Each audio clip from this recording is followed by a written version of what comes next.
यमराज और डाकू, एक दिलचस्प कहानी। नमस्कार मित्रों, स्वागत है आपका हमारे आज के रोचक कहानी संसार में।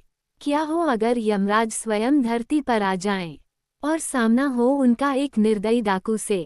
जी हाँ, आज हम आपको सुनाने जा रहे हैं एक अद्भुत और चौंकाने वाली कथा, यमराज और डाकू की। ये केवल एक कहानी नहीं, बल्कि जीवन और मृत्यु, कर्म और पश्चाताप की गहराई से जुड़ी एक सीख देने वाली यात्रा है। तो चलिए, बिना देरी किए शुरू करते हैं ये रहस्यमय और रोमांच से भरपूर कथा। एक साधु व डाकू यमलोक पहुँचे। डाकू ने यमराज से दंड मांगा और साधु ने स्वर्ग की सुख सुविधाएं। यमराज ने डाकू को साधु की सेवा करने का दंड दिया। साधु तैयार नहीं हुआ। यम ने साधु से कहा, तुम्हारा तप अभी अधूरा है। मृत्यु के बाद एक साधु और एक डाकू साथ साथ यमराज के दरबार में पहुंचे।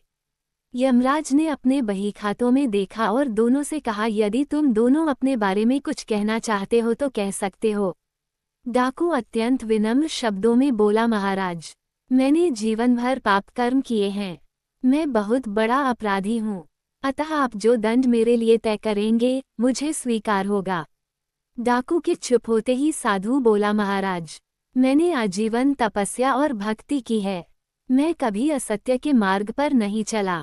मैंने सदैव सत्कर्म ही किए हैं, इसलिए आप कृपा कर मेरे लिए स्वर्ग के सुख साधनों का प्रबंध करें।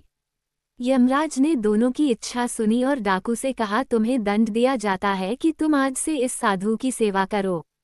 डाकू ने सिर झुकाकर आज्ञा स्वीकार कर ली।